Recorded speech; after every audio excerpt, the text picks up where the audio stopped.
بسم الله الرحمن الرحيم. الحمد لله رب العالمين، والصلاة والسلام على رسول الله وعلى آله وصحبه أجمعين. اللهم علمنا ما ينفعنا وانفعنا بما علمتنا وزدنا علما. اللهم لا سهل إلا ما جعلته سهلا، وأنت تجعل الحزن إذا شئت سهلا. سبحانك لا علم لنا إلا ما علمتنا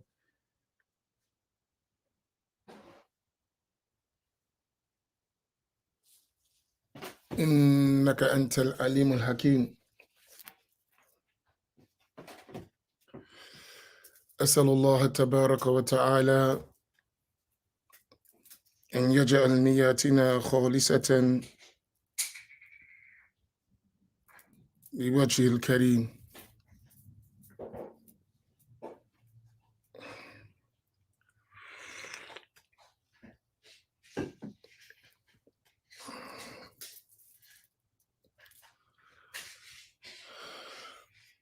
Inshallah ta'ala, we're going to continue with our discussion of understanding creedal differences.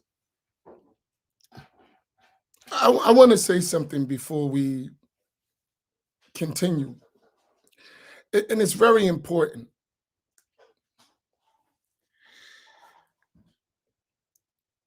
And I'm specifically speaking to us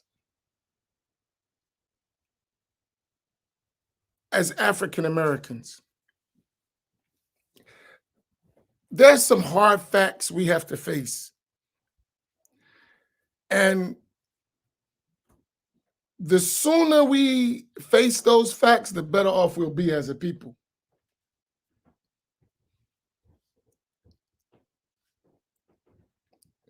And let me add to that.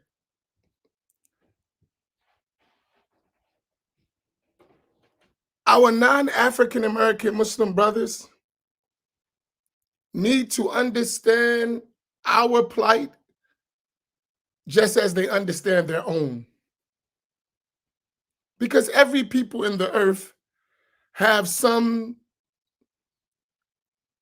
circumstances, conditions that are specific to them, things they deal with, oppression, or whatever comes to their people, as a people, they have it. So do African Americans. So don't so easily get offended or feel necessarily, any way when someone addresses their own specific people in specific circumstances, because everyone does that. It's only natural, right?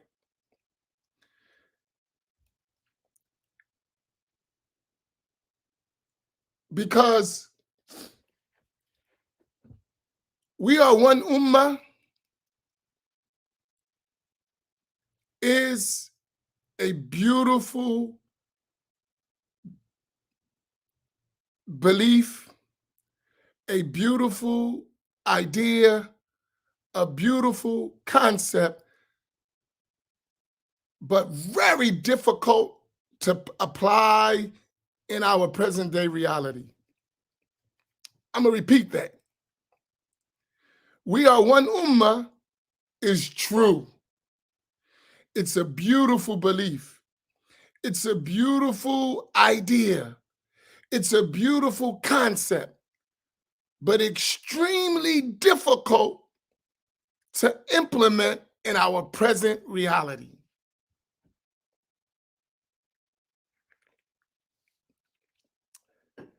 And you will understand how this relates to our actual subject matter.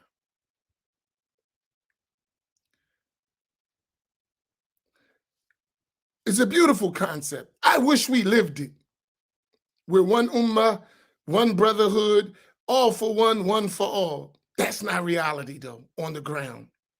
It's a beautiful concept. It's something we should all strive for, but it's not practically implemented on the ground. We know that, and anyone who doesn't know it is living in the clouds somewhere. That's general. That's not every specific individual. That's general. That's not every specific individual. We're talking about in general. And what is the general rule is what we got to deal with, not the specific thing. The general rule, what we see most of the time. With that being said, I was talking to some individuals and I was listening to other individuals about what we've been covering.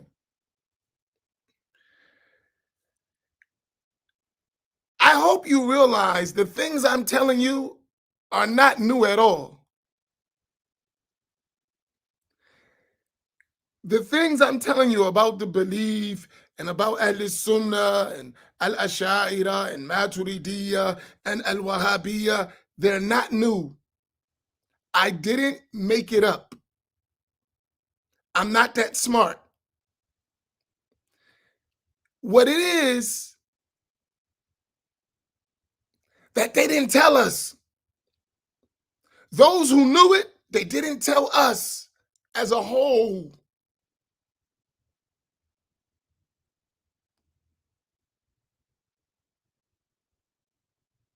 They didn't tell us. And most of us don't know. And that is not necessarily our fault. It's not necessarily our fault as a people. And they did it so well that they make us fight over something they kept from us. So if one of us happen to learn something, or two or three, and we share the others who've been indoctrinated, the others make us the enemy.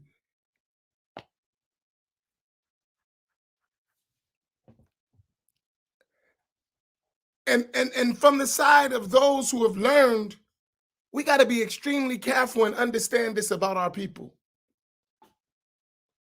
right? Because no one likes to feel like they've been deceived, even if it's true. No one wants to feel that way. I've been deceived.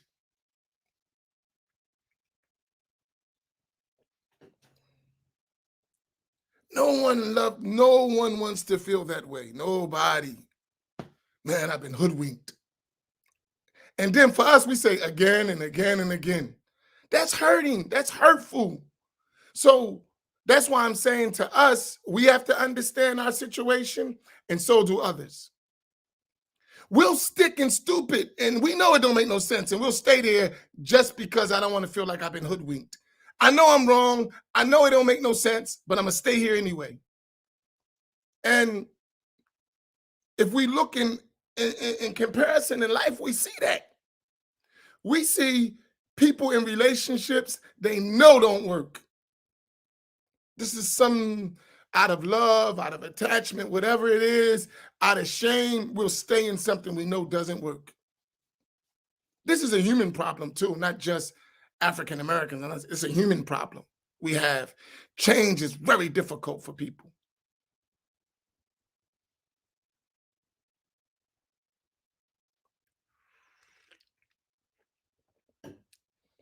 So when I look at our present day reality, let me give you in America, our present day reality.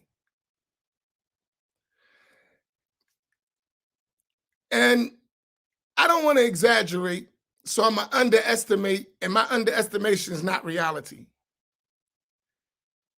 Probably about 80%, and that's underestimation, of the masajid or Islamic centers that you're going to go in today have been influenced by Wahhabi doctrine. I'm going to repeat that. In the United States of America, probably 80% of the masjids that you're going to go in has been influenced by Wahhabi doctrine. especially in the creed, especially in belief, in aqidah.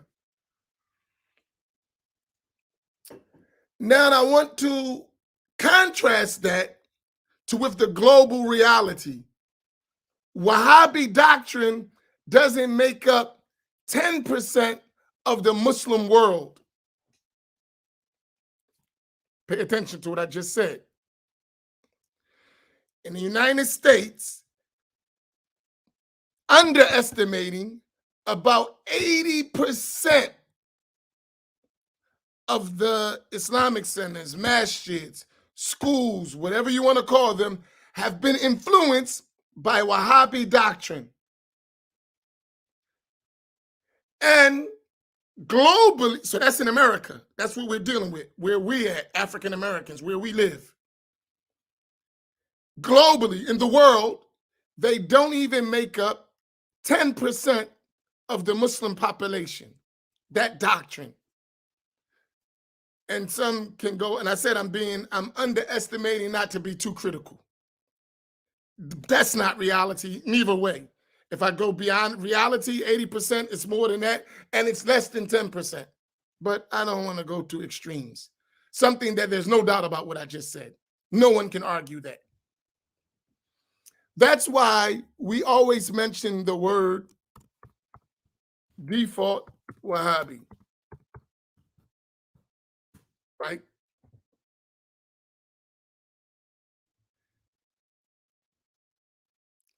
And I've seen this many times with people that come to me.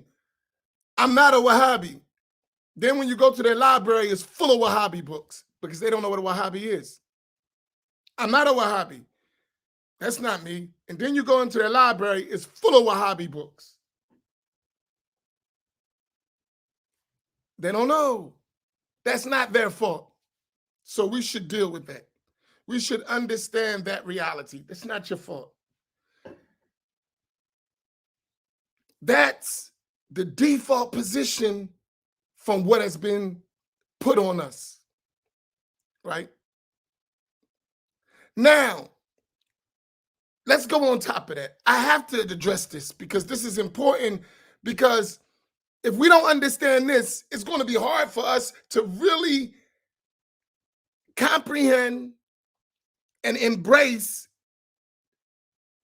knowledge that we're being taught. We're already wired wrong. The whole wired system is jacked. And we got to fix it. But in order to fix it, we got to know that it's problematic. We're wired wrong. We don't realize that. So that means our belief that we have by that influence contradicts the majority of the Muslim world, past and present. I want you to think about that. By this understanding, what we have in our communities contradicts the majority of the Muslim world, both past and present. This is a fact. You can't deny it. You can't argue with it.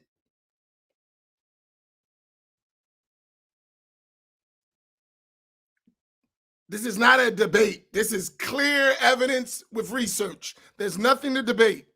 This is not it's not up for debate. It's no debate. Anyone who debates it doesn't know history and doesn't know the world. Like, it's not an argument, right? It's not a discussion. This is just facts. And if you don't know it, you don't know the world long enough, and you don't know this country. You need to attend masajid more, and you need to learn and listen.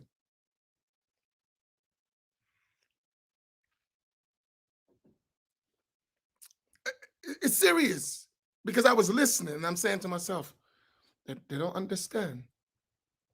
I got it. They don't understand what happened to them. Now, with that, and I have to do this to lay this foundation, is extremely important. Let me ask you something. Let's do a little history. We're going to go back and forth, right? No argument. We brothers and sisters. We're talking. Please, no one get offended. You can share. I'm not, listen, we in this together.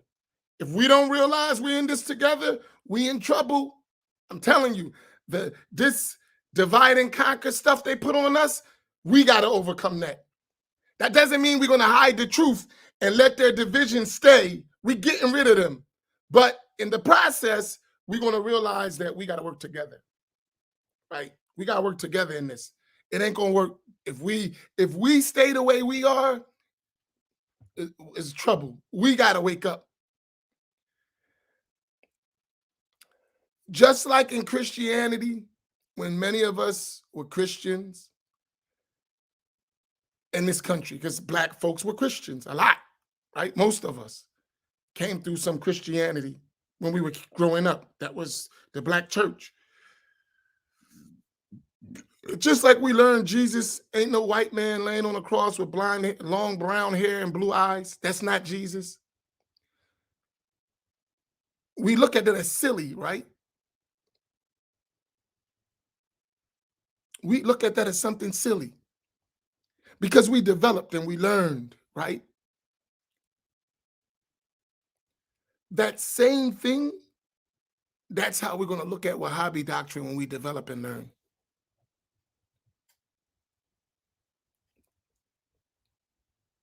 Right? We're going to learn and we're going to look at it that way. Not in an angry way. We're just going to realize we've been tricked and we're going to go get our people.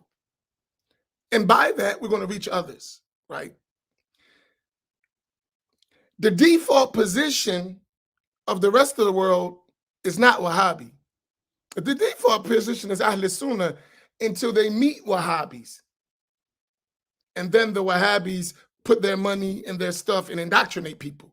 But most of the world are Ahl Sunnah by default. Right? By default, they're Ahl Sunnah. And then the Wahhabis put their money, put all their stuff to indoctrinate them. Tell them their parents were mushrik and kafirs and grave worshippers and all that other nonsense. And then they put the money behind it, and people like Dunya because they're poor, so they take the Wahhabi doctrine. Right? But historically, in our context, this doctrine of Wahhabi belief and all that comes with it is a product of Saudi Arabia. From nowhere else. It's a product of Saudi Arabia. That's its origin in our modern context. Does everyone understand that?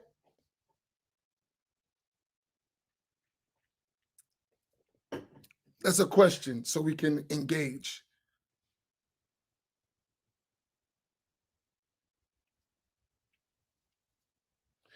In our modern context, the origin of Wahhabism is Saudi Arabia.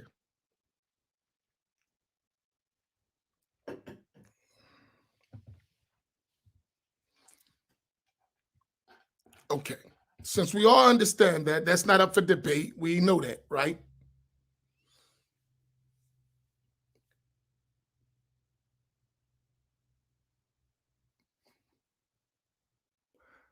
How did Saudi Arabia get established? Does anyone know? Among us, do we know? Please put in the comments what you understand how Saudi Arabia was founded. Was that area always called Saudi Arabia? That's a question. Something to think about.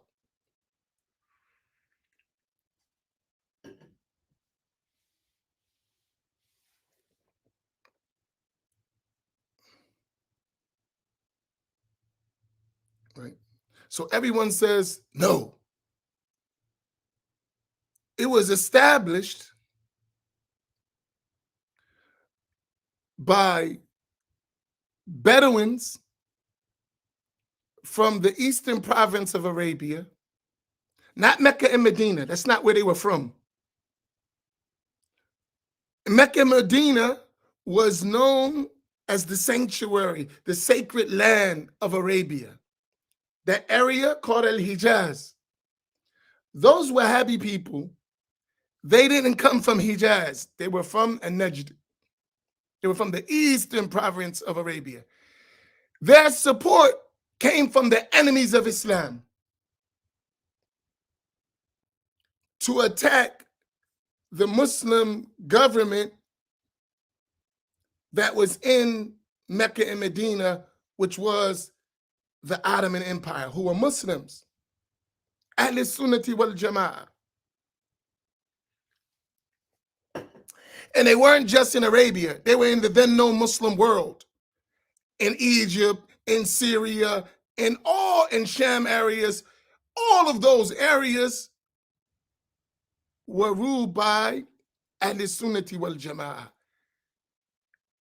So I want you to understand that the hand behind that government was the hand of the enemies of Islam. Don't forget that.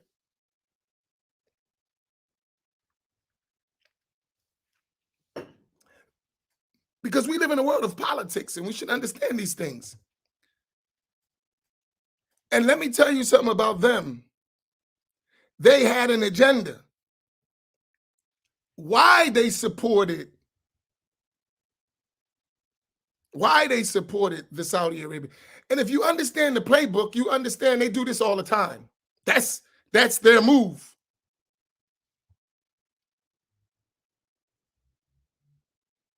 They fund the ones who's going to cause the fitna. They build them up. And then they undermine the structure. That's just the way it works.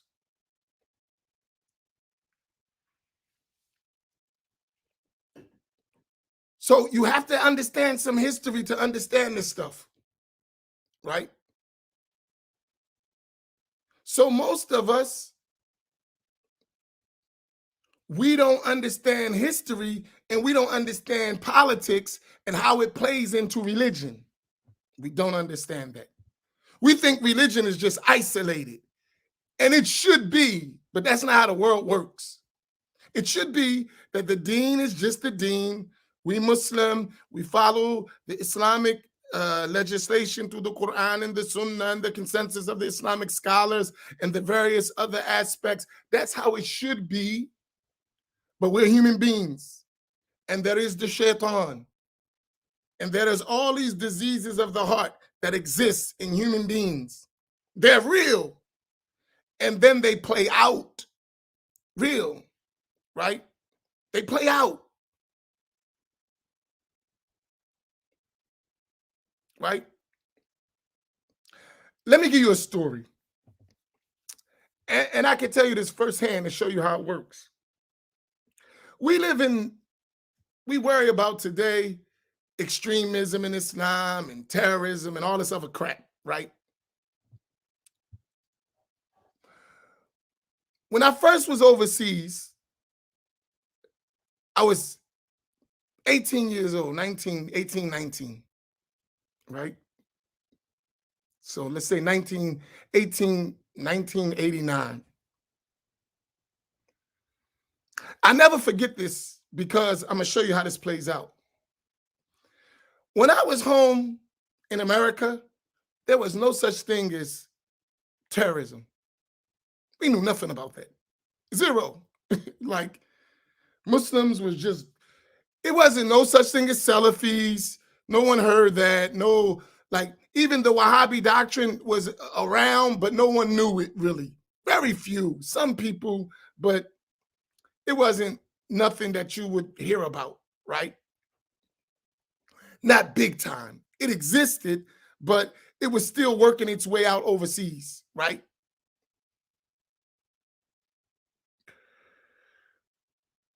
It was only in like the government stuff, colleges, universities, because they was already making their way around the Muslim world before it reached here. That's why, a lot of the early Muslims, Black American Muslims, they was influenced by Ahmadiyya books and didn't know it. It wasn't Wahhabi stuff. It was Ahmadiyya stuff, Qurans, books, right? Because most of their stuff was from Pakistan. So they had Hanafi. That's why you read the early Sunnis in America.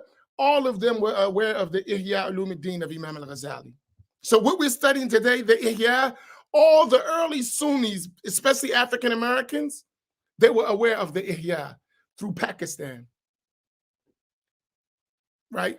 So this is Hanafi, Maturidi country, right? Sufi.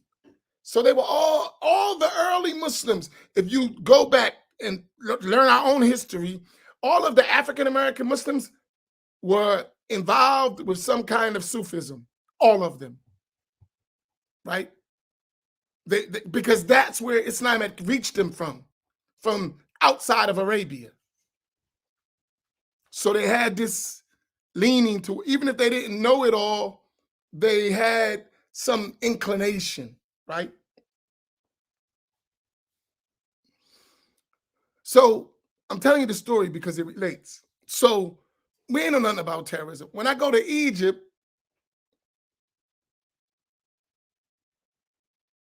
terrorism is all over the place.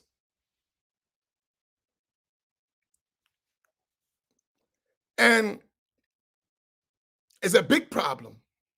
And the scholars of Al-Azhar are blasting Al-Wahhabiyya, and the word is Wahhabi. They're not saying Salafi. They're saying Wahhabi.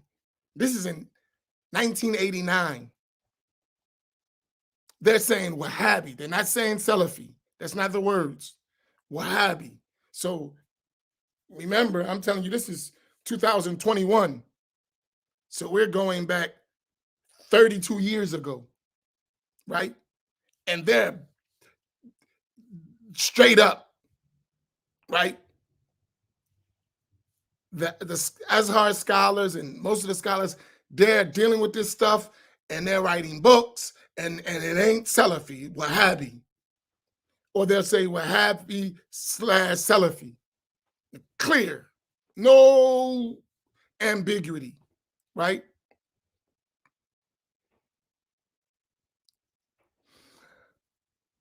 Now I'm an American, so for us, everything got to be extra.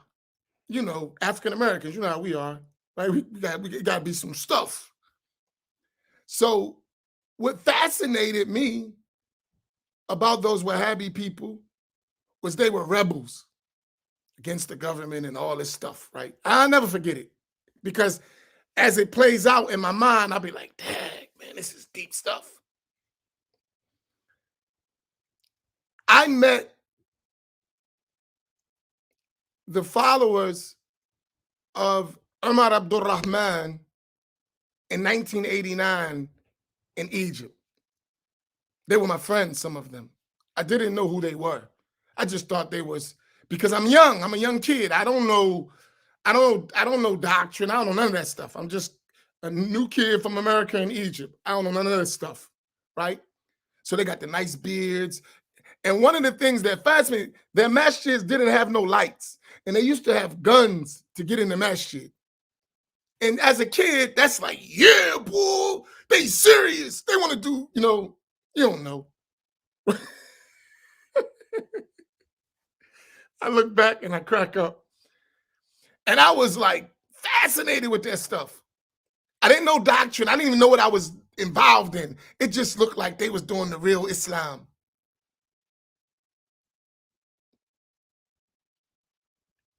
Nah, bro, they know me already. Farouk, you just don't know me. They know me well.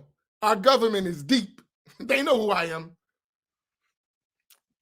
I'm not worried about that stuff. I'm trying to help my people.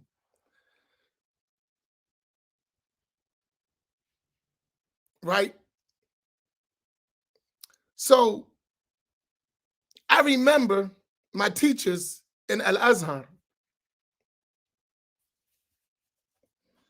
They used to be like, stop hanging around them people. And some of them didn't have no beard. Some of them smoked cigarettes. So I'm like, man, y'all guys ain't real Muslims. That's because I'm thinking just the outward appearance of the deen. I don't know religion. I just know what you look like. Right? And you guys smoke stogies, right? You don't got no beard. I mean, you with the government. I'm from America. And remember, I grew up in the Ansars. So I always had this rebel stuff against authority, right? I just want you. So it's perfect making for this, right? And I remember my teachers telling me, like, stop. Even my landlord, he was like, I'll take you to other teachers. Stop going around them people. I don't know what's going on. I don't know none of this stuff. Politics is way out my league. I'm from the projects. I don't know politics, right? And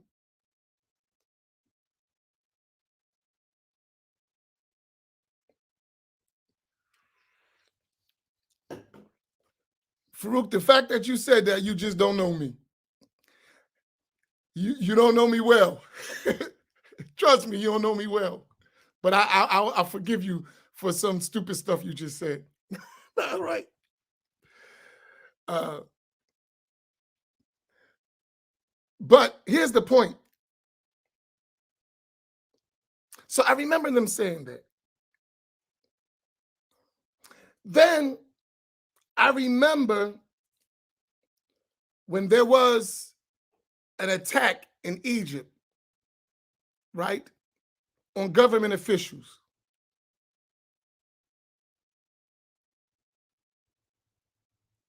And they actually killed some people, right? And it was them on the TV. It was those people of that group, not the people I knew, but the group, right? And I remember my landlord telling me, you see, I had no idea what that stuff was, right?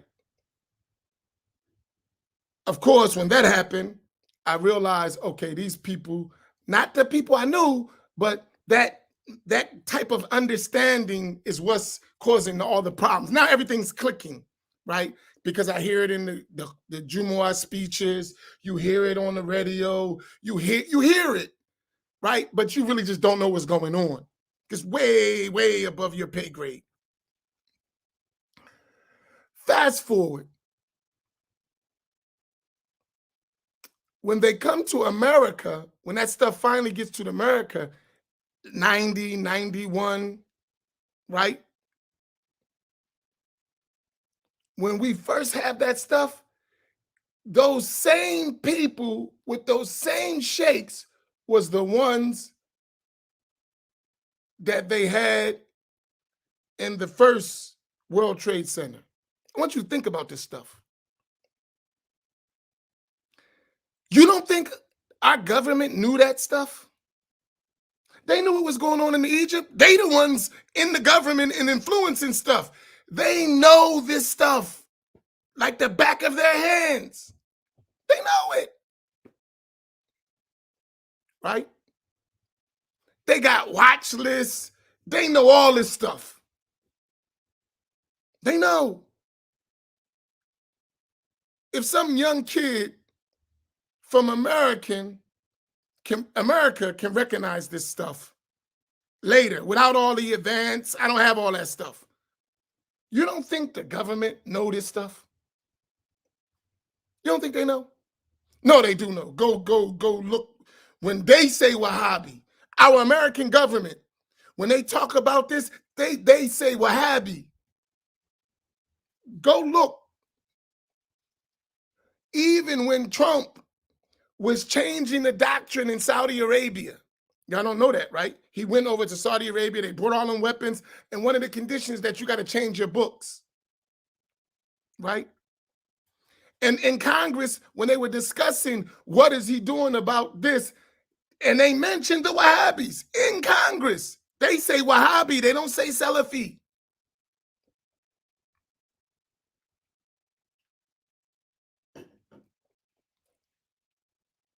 While at the same time,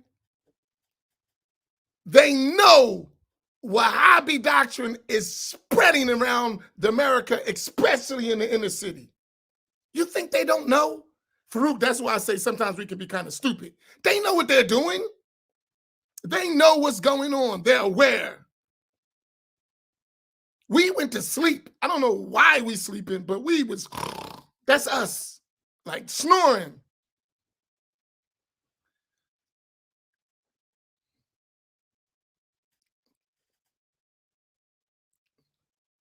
So at the same time, they're doing that, they're allowing that stuff to just spread in our communities. Let's play history. You're welcome to challenge anything I'm saying. This is stuff I live, so I know it. It's not, I don't know how you're gonna win, right?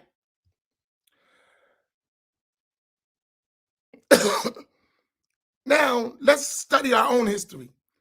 I want you to put something. I'm sorry that, because you got to understand this to understand what I'm talking about. If you don't understand this, what I'm talking about, you're going to isolate it and you're never going to understand. Not fully, even if you accept.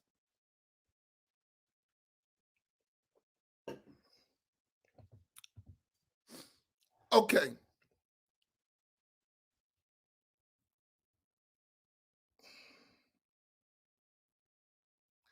That stuff has nothing to do with us as Black people. That's a problem in the Arab world. That was their problem. Our problem was what? Facing racism in America. That was our problem. Most of us became Muslim for what? Most of us. Not saying every single people. In our community, why did most people become Muslim? If you know history. Most African Americans, the majority of them, became Muslim for what reason?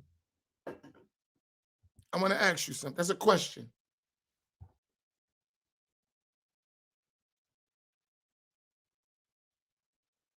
Why did most African Americans, there you go. Social justice, that's a fancy word to say what? That's social justice, a fancy word to say what? That's true. What do we mean by that?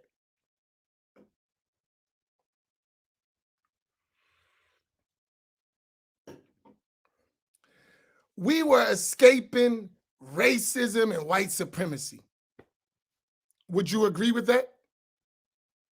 Most of African Americans who embraced Islam, the force driving them to Islam was racism and white supremacy. Am I right or wrong?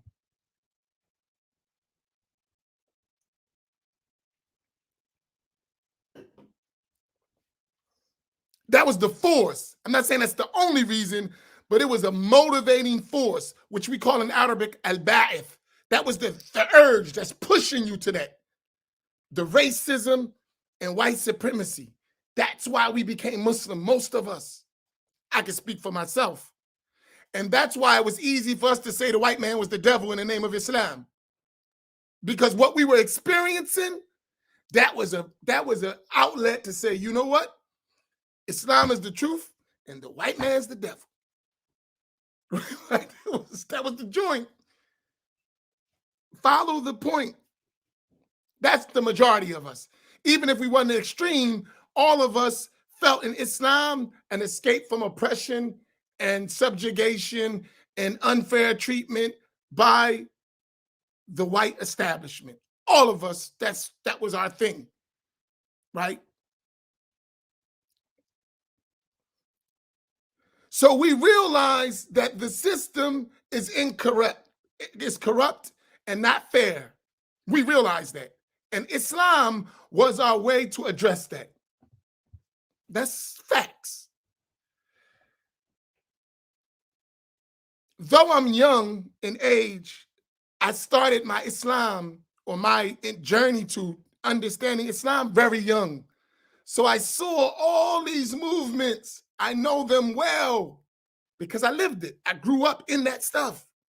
I grew up when Muslims were, Black Muslims were all about building, about self-preservation. It was, even if they were Sunni, they had a Black empowerment concept. Even if they were Sunni. Even if they were Sunni, meaning trying to follow the Sunnah, not like Nation or Ansars or uh, more science. I'm talking about they were so-called Sunni Muslims. Even them in America always on black time, all of them. And you ask any of our elders who came from the Dar, who came from any of those early African American Sunni communities, they were all on black time. All of them.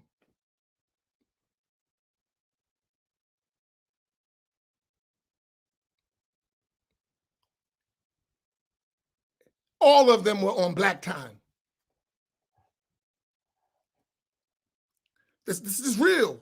That shows you that even though they were trying to follow the Sunnah, they was rebelling against this corrupt system.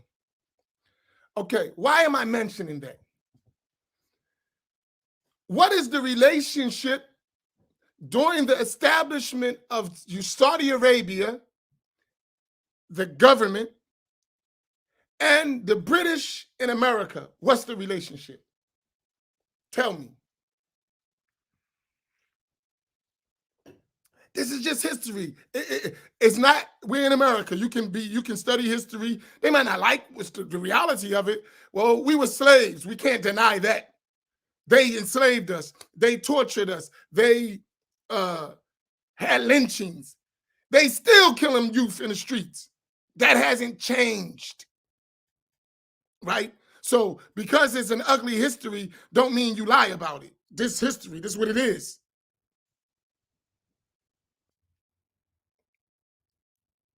So there's a relationship, right?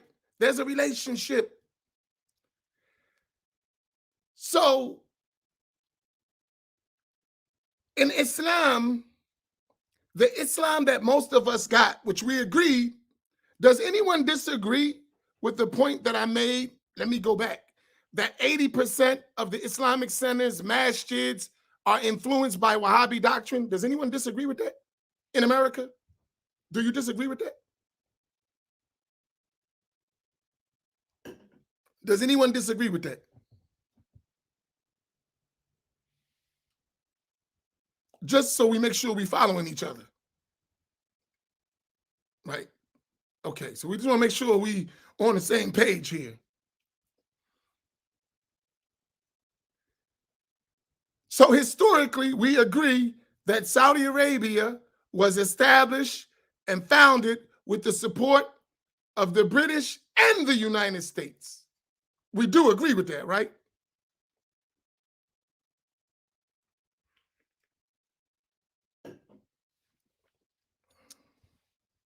Okay, so we do understand these things.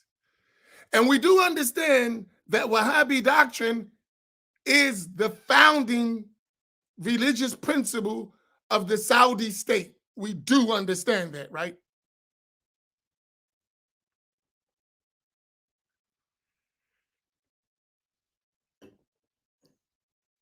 We understand these things. Tell you.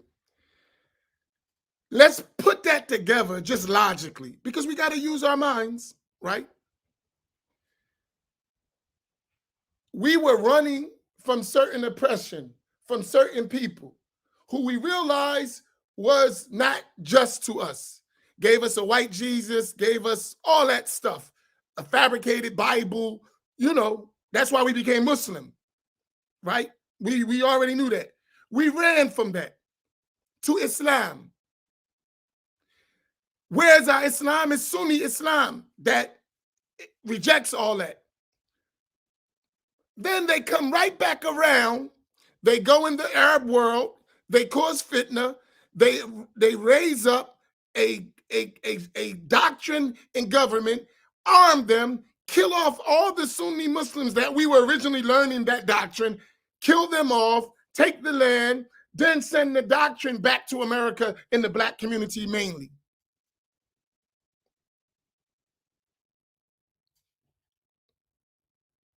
And send the doctrine back. And now we're in the same thing again, but we're Muslim. Dang, that's deep. We're in the same doctrine that we was running from, but it came through Islam now. Think about it.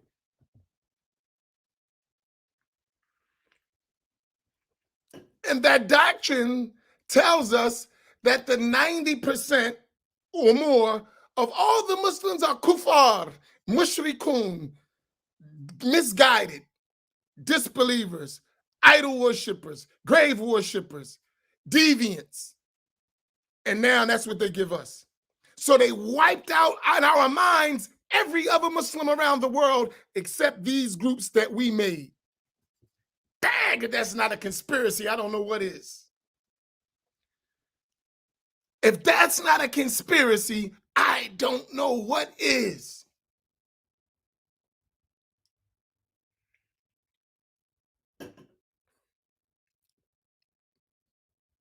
Because our nation is what? Christian. The white man has their Christianity, they flag. And then they come through Islam and give us a trinity. Tawheed, Rububiyyah, Uluhiyyah, and Asma wa Sifat. And it's in all our books, and all of us took Tawheed and made it 3. A'udhu billah. Listen to that. And it's promoted.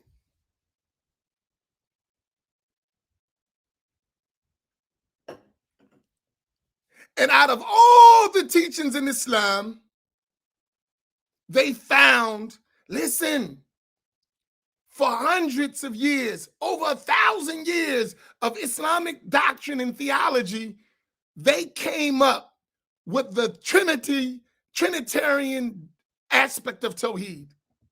Think about that. They found that in all the Islamic books that's written, hundreds of thousands of books in history that have been written, they found that to give to us. Think about that stuff. Just let your mind sit on that. Think about that. But guess what? They never tell us all this stuff. When you're going in your class and they're telling you Tawheed is 3 types: Tawheedul Rububiyyah, Tawheedul Uluhiyyah, Tawheedul Asma wa Sifat. They never tell you what Muslims believe before this nonsense. They never tell you that the majority of the Muslim world reject that stuff. No one taught Tawheed like that. They never tell you that. They tell you, in fact, everyone in this, because that Trinitarian Tawheed is designed to make the other Muslims kuffar. When you understand it, its purpose is to say the other Muslims are not Muslims. Therefore, we can take their property and their stuff and remind you of their supporters. But now it's in the deen. And we wonder why the deen ain't working. It's not the deen.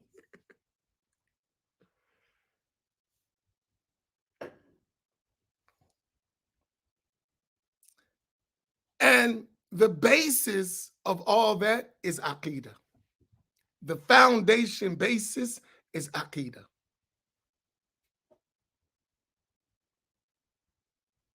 That's where you get the foundation of Aqidah. Now listen, you can take this argument anywhere you want. The discussion. Don't get distracted. Let's deal with these facts. Let's establish, and you give me one falsehood. One. I laid a bunch of stuff out. You give me one thing that's false. One, just one. Don't go talking about some other stuff trying to distract the conversation. Stick to what I said. Find one fault. One mistake.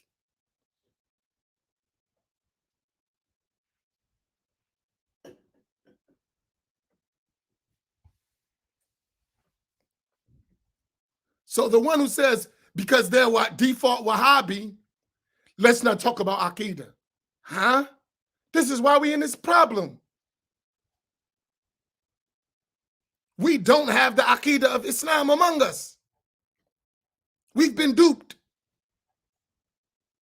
We've been duped. And that's not our fault when you look at the conspiracy. Yeah, it's by design. We the ones that don't travel. They travel around the world causing corruption. We don't travel the world. They travel around the world causing corruption. Most of us never been out of America. Most of us. And if some of us did get to go to Saudi Arabia, we went to Saudi Arabia after they conquered it. We never saw Al Hijaz. We saw Saudi Arabia, meaning Wahhabi Arabia. That's what we saw. And none of us asked, what did Hijaz look like before Muhammad ibn Saud and Muhammad ibn Abdul Wahhab? What did Islam in in Arabia look like before them? None of us never asked that question. Know what it looked like? It looked like the rest of the Muslim world. That's what it looked like.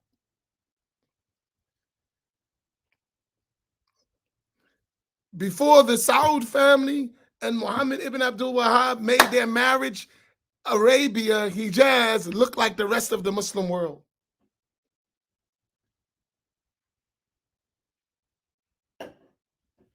That's what it looked like. There were Asharis, Maturidis, Hanafis, Shafis, Malikis, Shafis, Hanbalis, and Sufis. That's what it looked like. It looked like real Islam.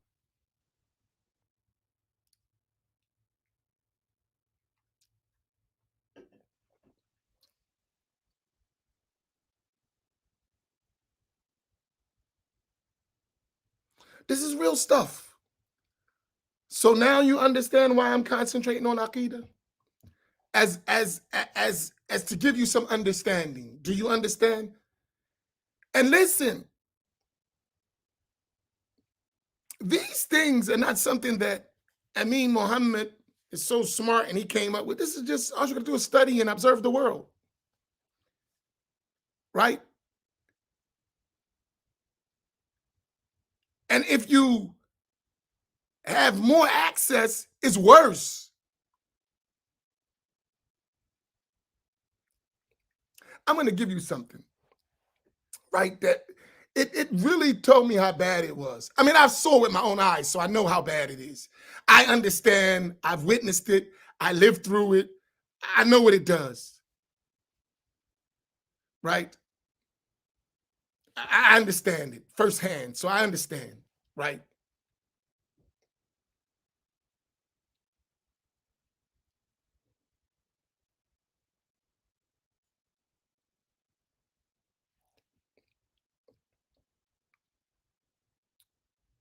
My thought.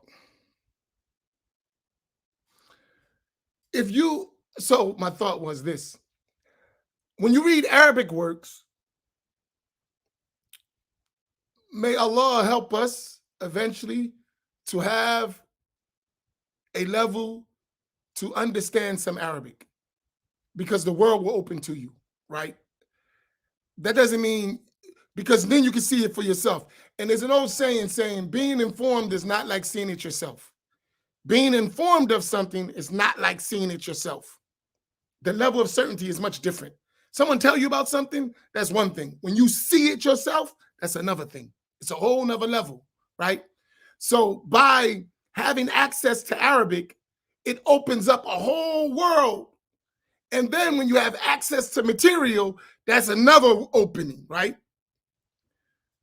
So I'll give you an example. If you study the scholars of Hadramaut in Turin, these are the nicest people on the earth. Seriously. I mean, like, you're talking about Sufis, no weapons, right? So that's been like that since the 6th century. You're talking about like 800 years. They don't fight, right? Asada Ba Alawi. They don't fight. Alba Alawi, they don't fight, right? They've been like that for years, right? One of their grandfathers, he, broke his sword, like no fighting, right? Al-Faqih al-Muqaddam, Muhammad ibn Ali, radiyallahu ta'ala anhu, he broke his sword, no fighting. When the Wahhabis came to Turin, to southern Yemen, these nice people, and I've been to Turin, it's in the middle of nowhere.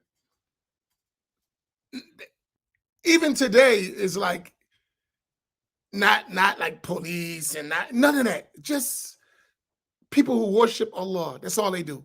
Dhikr and read books and right. That's what they do, right?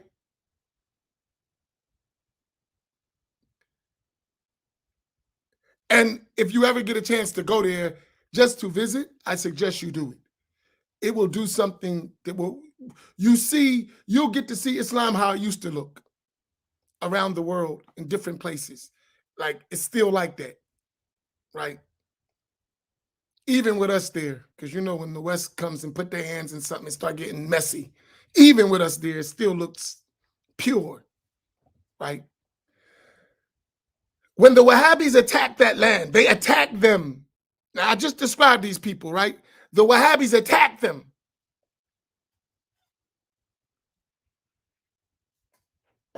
The great scholars of their time, they wrote about that period. I have the books. Yeah, they attacked them. These people don't fight, don't even got weapons. They attacked them. And one of the great scholars, I'm not going to mention his name because because of their nature, they don't mention these things, right? But for us, they're in the same situation we are. So it's different. So I'm not going to mention the names, but I'm going to mention the point. When they attacked them, the great scholars of that land, the leading scholar among them, got on the minbar at Jumu'ah and said, we got to pick up our weapons. If our grandfather was here, he would order us to pick up our weapons. That's how bad it was. And the description that they wrote in their books about them, about Muhammad ibn Abdul Wahhab, about the Wahhabiyah, they mentioned Wahhabi. They didn't say Salafi. They said Wahhabis. The description is like they were describing the devil. The description was like they was describing the devil.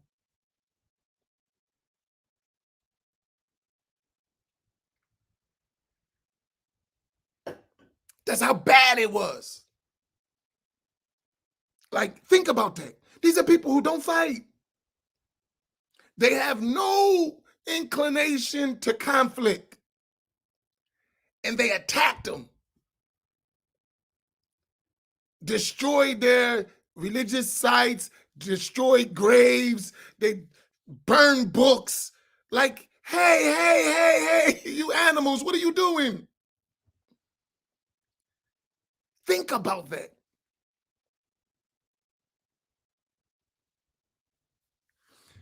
Now think about your local masjid. When the Wahhabis take over, what they do to y'all books? What do they do to all your leaders? Get out, destroy, burn. Some masjids, they had book burning parties outside the masjid when the Wahhabis took over in America. In America. Who want to challenge that fact? They would be in front of masjid with barrels burning books.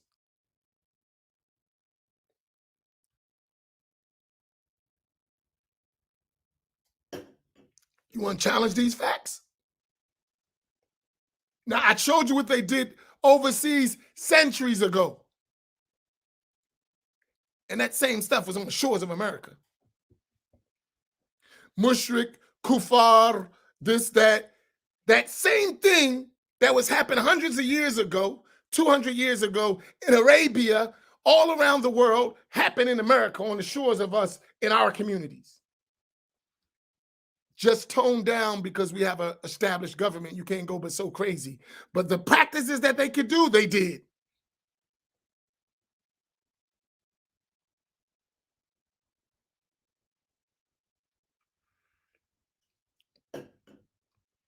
This is true. I mean, it's not making it up.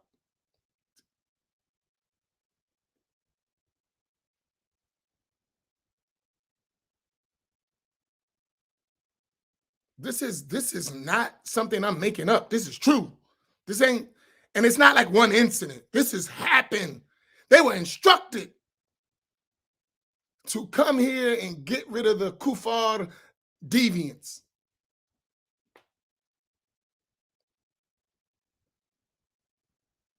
And go to wherever they come to a masjid and see what happens. See what happens. Go observe.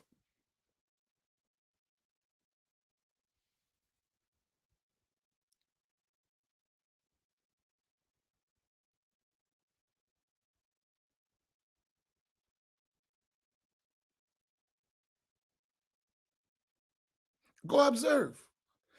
Because we don't understand history, we don't connect things. So that same thing that they were describing 200 years ago, 150 years ago, 60 years ago in southern Yemen, it manifests in a form here in America. Go to Syria when ISIS started attacking in Syria and all that stuff going. They went to Noah and blew up the grave of Imam al-Nawawi. Blew it up, a grave.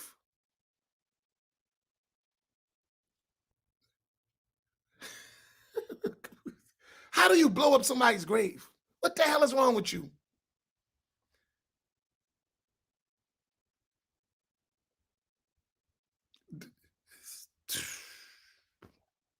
And all of you love Imam al-Nawawi, right? Y'all all read 40 hadith. Y'all all read Riyadh al-Salihin. And they didn't even have enough respect. They went and blew up his grave.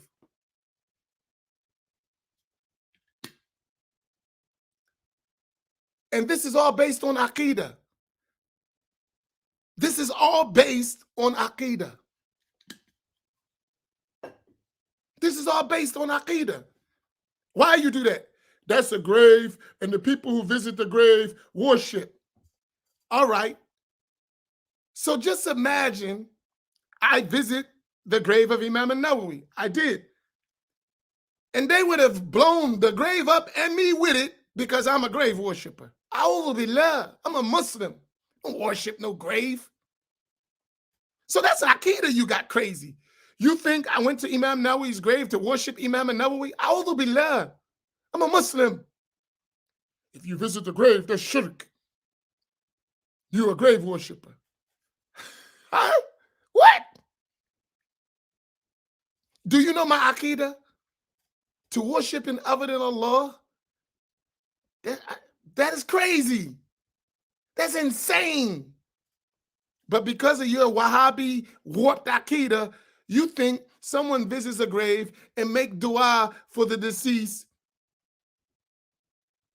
or asks Allah by the status of that great wali, they worshiping them because you got a warped Aqidah. Your Aqidah is jacked up.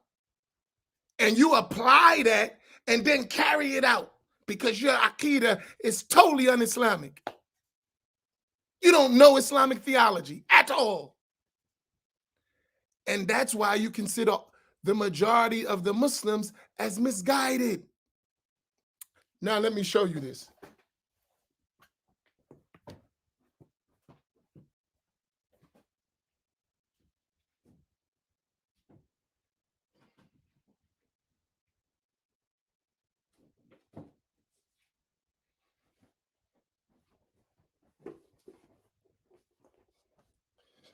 You don't believe it? Let me show you. Right? This is Fawzan's Aqidah Tahawiyah, one of the leading Wahhabi scholars, Arabic and English, right? This is the English one. This is Arabic. So you won't say it's not there. I'm going to just read in English for you. So I have both books, right? Let me show you something. Where are my glasses? So you don't think I'm making this stuff up.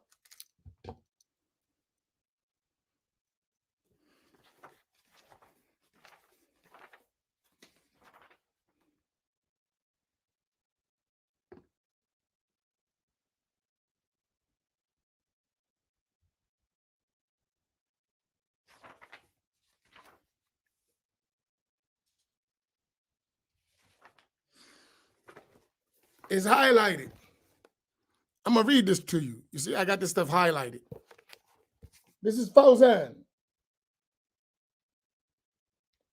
He talked about Tahawi. He said he states their creed and how it is in agreement with the views of Ahl Sunnah wal Jama'ah, right? Look what he said. This entails a refutation against those who associate themselves with the Hanafi school in fiqh in modern or recent times. They associate themselves with the Hanafi school, but contradict Abu Hanifa in creed. Rather, they only follow his views in jurisprudence. They adopt the creed of those who profess kalam, theological dialectic, and the logicians. The same thing happened with the Shafi'i scholars of later years. They oppose Imam Shafi'i in creed and only associate themselves with him when it comes to jurisprudence. Similarly, many of the Malikis of the latter years do not follow the creed of Imam Malik, but they adopt his views in jurisprudence only. As for the creed, they follow the views of latter generation. What did he just do? All the Hanafis are deviant. All the Malikis are deviant. All the Shafis are deviant. A'udhu billah.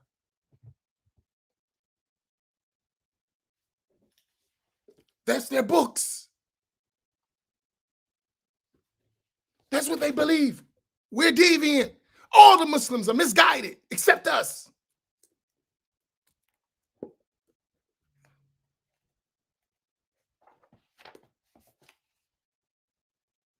I ain't make it up. It's in the books. But guess what? We don't read.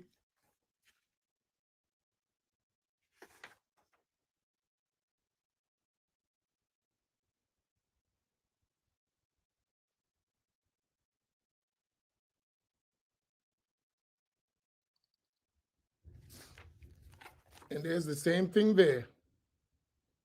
The same statement. For those who read Arabic. Right there. Starting right there. وفي هذا الرد على المنتسبين إلى الحنفية في وقت الحاضر. Right? There, right there. Go all the way through it. Same stuff. So let's say I made it up. Translation's correct. He said it in Arabic too. All you got it. This is how they feel. So you say, don't talk about Aqidah. But no one says to them, how did you just say all the Muslims in the world are deviant? You just said all the Muslims are misguided, which is the majority of the Muslim world. The majority of the Muslim world are Hanafis. There are more Hanafis in the world than anybody. Then the Shafi'is, then the Malikis, then the Hanbalis. All of them are misguided in creed? Come on, bro. All the Muslims are misguided except you? Come on. And people say, don't talk about Aqidah. While you pass this stuff off as Islam. While you pass this stuff off as Islam. And as an African-American Muslim, as an African-American, as a black man, I can't accept that stuff. We ran from that to Islam for that same reason. The white man trying to tell us they God. And all our people were savages and they need to tame us with Christianity. I'm a history dude. I seen this move before. I study history. I seen this movie before. I seen the movie. You just got new characters. It's a remake of an old movie. I seen it before. I can almost tell you what's gonna happen. That's how many times I've seen this movie.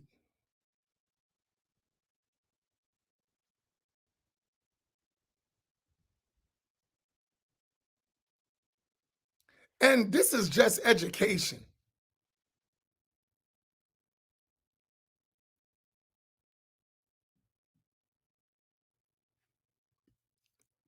And to be funny, and not to be funny, it's really sad. White Jesus hanging in every home on the wall, and Kitabul Tawheed sitting on every shelf that's telling you that same thing. 3 Tawheeds. A white Jesus hanging in every home in the black community. A Kitabul Tawheed of Muhammad ibn Abdullah Wahhab sitting on every shelf of black Muslims.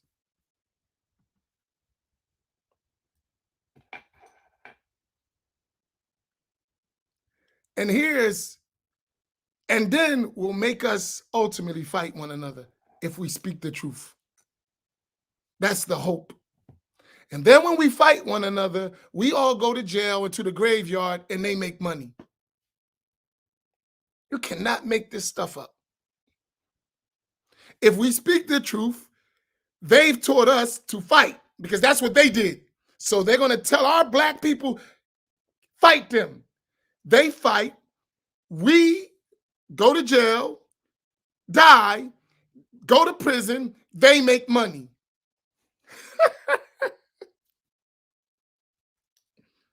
You cannot make this stuff up. We go to prison. They make money. La hawla wa la quwwata illa billah. You can't make this stuff up. So you don't think we need to be educated? You don't think we need to be educated? When you think about it, we need education. This stuff is serious.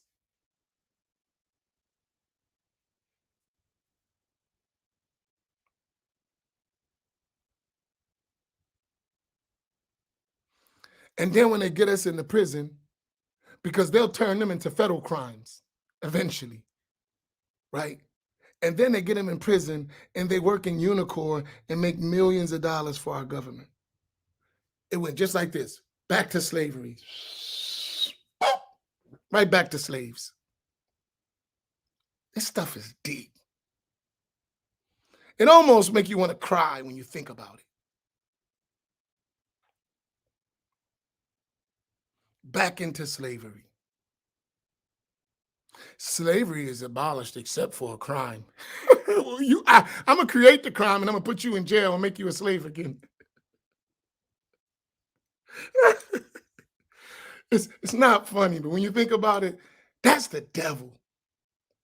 I'm going to make the crime. I'm going to set up all the elements for the crime, and then I'm going to put you back in slavery.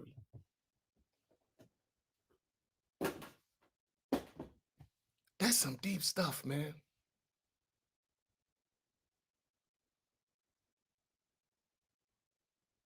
And we would never get all this stuff because we don't think like that. We're too stuck in survival mode that we don't even think that someone would sit around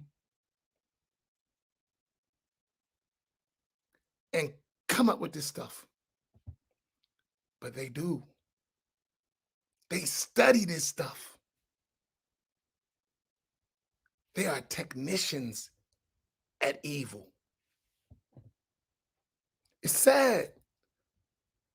And poor sheep just led to slaughter. Culturally, socially, economically, religiously. They just do us, man.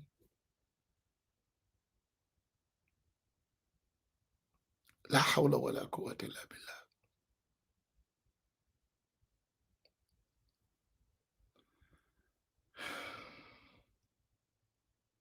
And it all starts with the creed.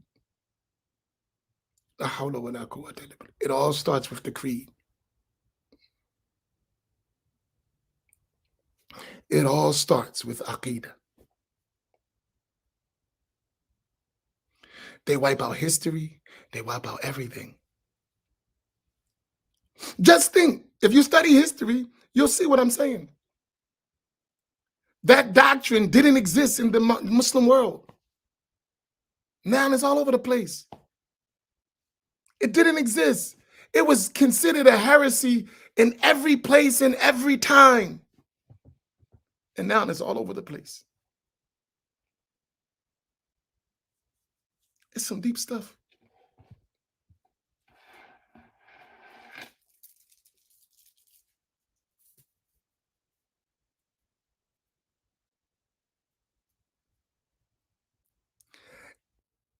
And then add on top of that struggle, add on top of that struggle, the racist issue among Muslims.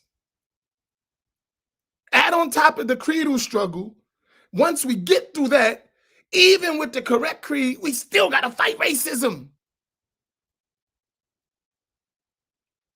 which has no place in Islam. Zero. But to they even make racism a religious doctrine. This is a battle we up against. To they even make racism a religious doctrine, a creedal position. Racist thought has to be a part of our creed.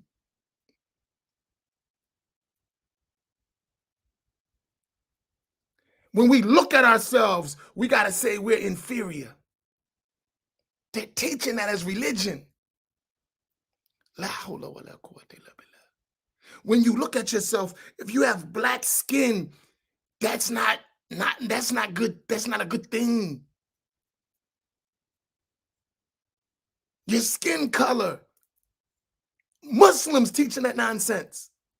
Your skin color.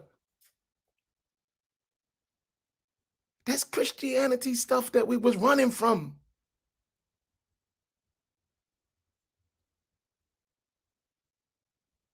Think about that stuff. That our boys, our babies are going to grow up and they'll learn a doctrine that tells them being black is not pretty.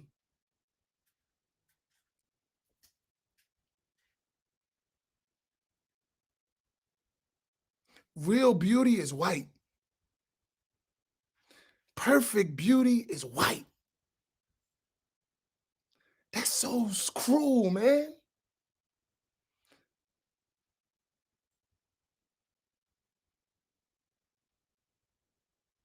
This is what, so after we get through the creed, we still got to deal with racism. And you don't think we need to work with each other and cooperate and get through all this stuff? Nah, we got to learn. We got to cooperate. We need each other for what we're fighting because it's a movement against keeping us down. And that's a global movement. That's a global movement.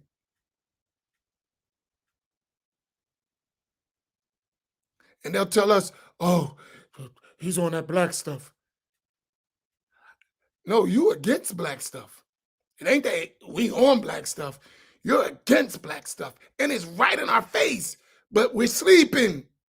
It's right in our face, but we're asleep.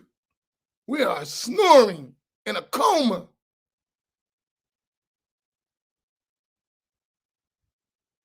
Until it becomes normalized. That's the practice. Your position is slave, black man and woman. That's your position, slave.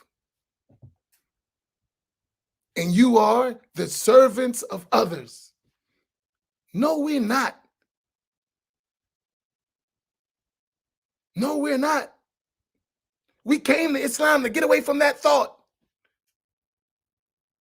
We didn't come to Islam to be nobody's slave. That ain't what we came to Islam for. We ain't come to Islam to be under nobody's control. We came to Islam to worship Allah, tabaraka wa ta'ala. We ain't nobody's slave. We ain't nobody's servant. In fact, before they started this, we were kings and queens, establishing dynasties. How did we go to slave, to servant? Our people were changing the global economy when they moved around. How did we go to slave? You Majnoon, if you think we're going to accept some stuff like that.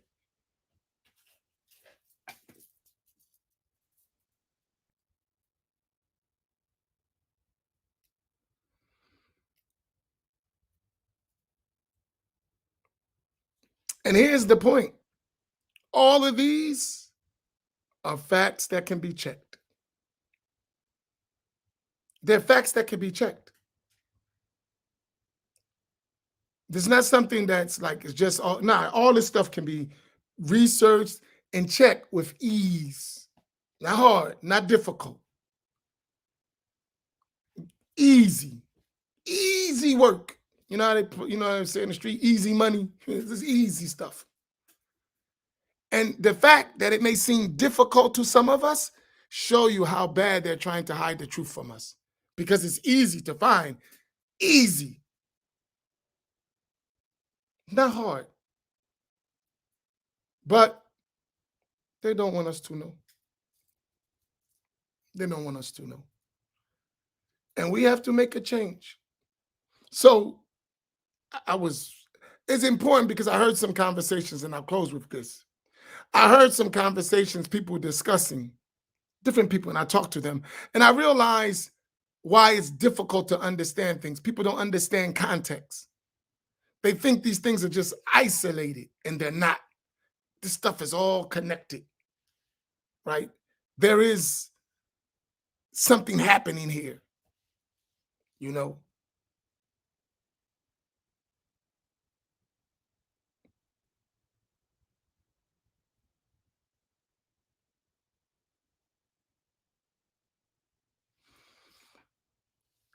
And step by step, we got to educate ourselves. And now the hardest thing, that's why Sufism comes in, tasawwuf. Because despite all this stuff, we can't let our hearts get affected. That's the hard part. To look at what's going on, to do the work, and still have a pure heart. Don't forget that part. To do the work, to say what needs to be said, to teach what needs to be taught, to do what needs to be done, and keep a clean heart at the same time. That's hard because this stuff will make you angry. I've been angry for like 3 days now, at least. Tuesday, Wednesday. This is my third day. I'm still getting over some anger from the racist stuff I heard. I'm still adjusting. I'm coming around, but it's like, man, I'm on fire, right? But we can't lose our hearts, right? Because we got to have clean hearts if we're going to be winners on the day of judgment. But we as a people are known to be forgiving and forbearing and merciful. We just can't be ignorant, right? We would, that's already in us, right?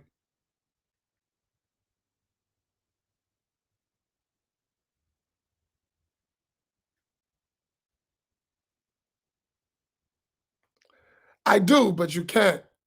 That's a good question. I do, but you can't. I do, but you can't. Yeah, I get personal, especially because I've been around a long time. It like, man, I'm so sick and tired of going through this mess, right? You just want, come on, man, let's just have the dean. And because the way I grew up on black time, right? And I got away from black time to come around to realize that was a mistake. I got away from black time thinking that, we Muslim and we all I got to be on the sunnah and believing that. And it's true while negating the fact that we got to uplift our people because there's a concentrated effort to subjugate us. I didn't realize that. And later I started to realize that. Actually, when I realized that? When I became an imam. Before I was an imam, I was just on my own, teaching, doing my own stuff, studying. So it didn't affect me because I'm able to roll in the circles of anybody. I can be a chameleon. I can sit with Arabs, I can sit with Pakistanis, and I can be accepted like outwardly because I know my stuff. I do know religion, right? So I can talk about almost anything, right? So I can be accepted. Me, I could be that Negro who can get through, right? But I also started to notice that my people don't got the same privileges I got, or I have, excuse me, right? Then when I became the imam, I started to see certain things when it came to helping Black people, because now I'm in charge. I'm responsible. I got to build. I got to do all those things. And then the racial divide became extremely clear to me. Extremely clear. And all that led me to where I'm at today. In a way, it brought me full circle. And now I'm on a mission to help my people. Now it's my life mission to help my people, to educate them, because education is the first part. We still got to build. I lived what I'm talking about. It was just the leader was corrupt and the doctrine, Aqidah, was corrupt. But all the stuff we need to do, I lived it already. I lived it. I lived where Black people built their own schools. Black kids learned Arabic. They had their own businesses. The women were protected. I lived that.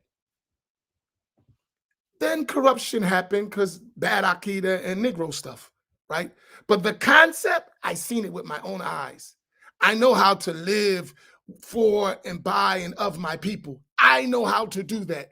I know how to sacrifice for my people. I know how to do that. I lived it. I'm not talking. I lived it. 365 days a year. I lived it. I know what I'm talking about. Now we just got to have the correct Aqidah, correct stuff, and do the same thing. But the thing we had to do, I know it. Today, they've dismantled us where we know nothing about sacrifice. We just selfish, straight up. That's what they made us. Selfish, individual thinking people. We don't think nothing about community, nothing about building, nothing about, they made it haram for us to think about building a nation while they build nations all around us. They made that our theology. It's haram to think about your people. Huh? While they have National Saudi Day. But it's haram for us to think about our people. While they have National Saudi Day. Well, they have National Egyptian Day, National Pakistan Day, National Afghan Day, but no National Black Day. Don't do that. Let me repeat that.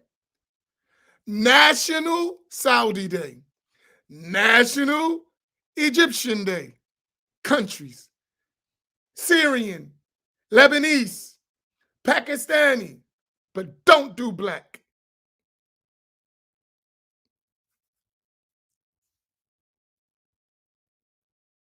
Don't do Black. But you do it all the time. Don't do the Black. While y'all on Black time. Why is it called the Black Imams Roundtable? Huh? Oh, we just ignore all the celebrations you have and the supporting of your people. That's ignored, right? But when the Blacks do it, we're un-Islamic.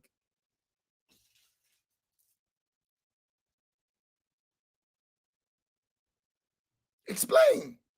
Why, if it's unlawful, why are you doing that?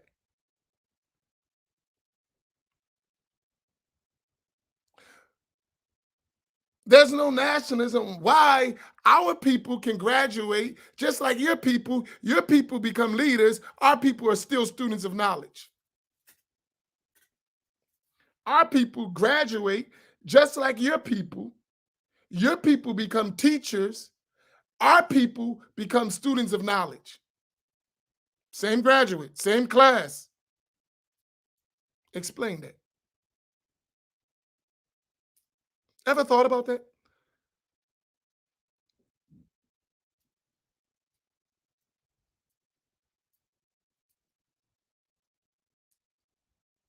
And if our students ever become too big for their britches, they're refuted and thrown off the minhaj.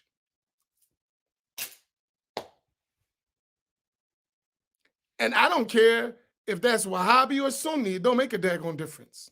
You always gonna be a son. You could be Wahhabi, you could be Sunni. At the end of the day, you black, you still a son. That's real. You're always gonna be under someone else all the time. And you're gonna lead your people to be under somebody else all the time. That's racism.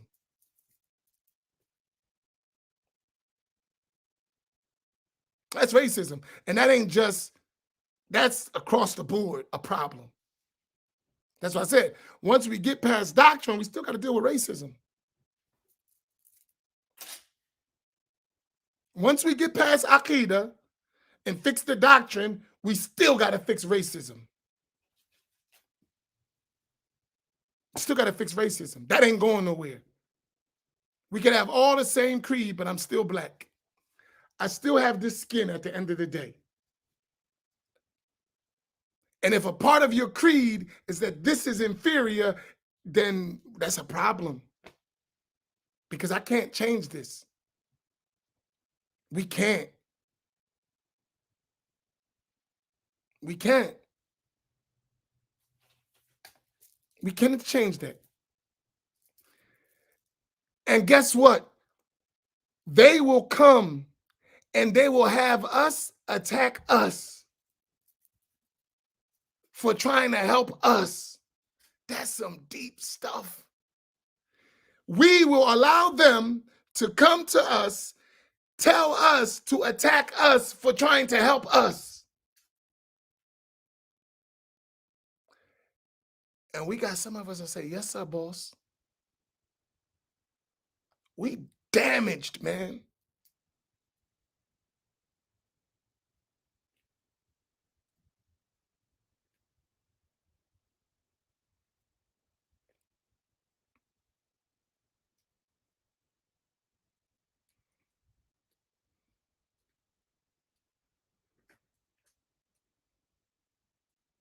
We damaged.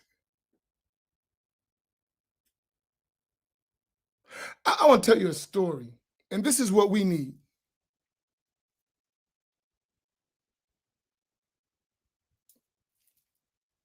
I remember one time, tell you a story. Just quick. I'm sorry, I don't want to go too long. I have a brother, he's a non-Muslim, but that's my brother, my blood brother, right?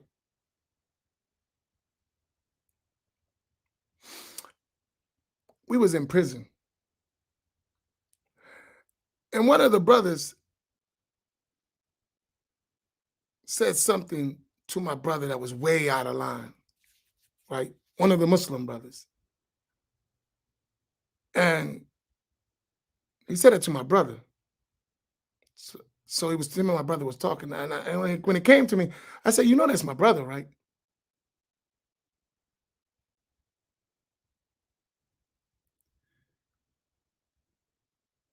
He said, he's not a Muslim. I said, hey, that's my brother.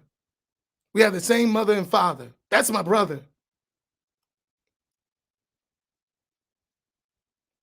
What was I? He got it without me going any further. That's my brother.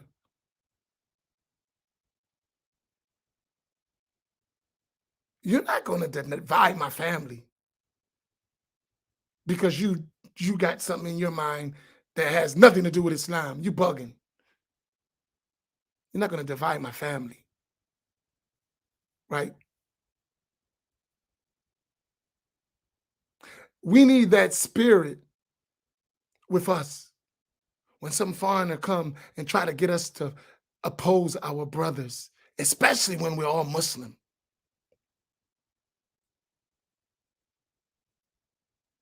You know that guy is my brother, right? The one you're talking about? That's my brother. You can't come in and divide my house. You can't do that. Whatever problem we got, we gonna solve. You can't do that. Whatever problem I have with my brother, we gonna solve. And if you got a problem with my brother, you gonna go through us to solve it. You can't have no problem with my brother. Not with me. You can't do that. No, absolutely not. That's how we have to be. Because guess what? Everybody protects their family. Everybody.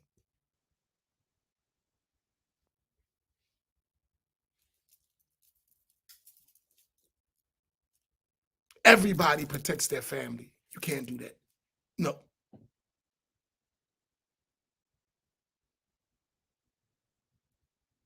So whatever issue I got with my brother, I'm going to handle that.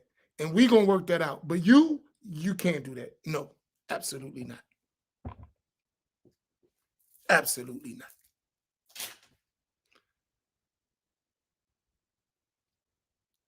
But we will be comfortable while we're being treated bad ourselves. We're living it. We'll let somebody else come and tell us, hey, see that black guy over there? Because they won't do it. They'll send you to do it. Because they already know that they don't belong there doing that. So that's why they send you. That's why they get you to do the dirty work. That's why they get you to do it. Because they know they don't fit. They understand that. They're not stupid. They understand that. I don't fit in that environment. I don't even belong there with that. I need to be building that. But I'm not going to do that. I subjugate that, take what I need from it, and go build my own stuff. So this is natural. It's not nothing bad. They understand that that's not my realm. That's why they use you. They knew don't go in Arabia. You can't. That's why they use the Wahhabi movement. They know they can't do that. They knew that. That's why they use their own people against their people. And they rose up and they watched them. They said, you know what? We could do the same thing. And they do it. All right. I'm way overboard. But now you understand why I'm talking about Aqidah in a big picture. So when I talk about the issue, you understand a bigger picture of what I'm talking about. It's not isolated. It's a big picture. But we got to start somewhere. And the first place we got to start is correcting our creed. But if you look at the whole thing, it's a lot of work. This is not a little bit of work. It's a whole lot of work we got to do. And guess what? We're going to be fighting ourselves. Because they did such a good job. We're going to be fighting ourselves.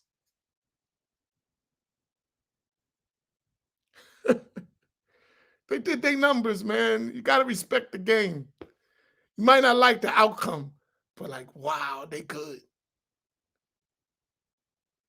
We can't even get to the problem because we got to fight ourselves first.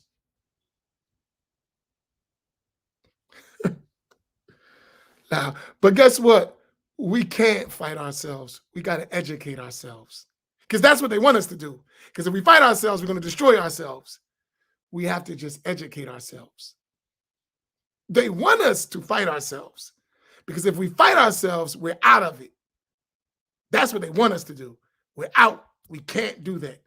We have to educate ourselves. And education is painful, my brothers and sisters. Education is painful. Ask any school teacher in the inner city with our children. It's work. It's painful. It's not easy. It's a lot of work. But you got to love the job if you want to get real results. You got to love the job of building our people. You have to love it. It has to be something that runs through your blood, through your veins. The blood in your veins has to be blood that's mixed with love. to do it. It's work. It's not easy. May Allah make it easy. Hence, and I'll leave with this if I forget quickly.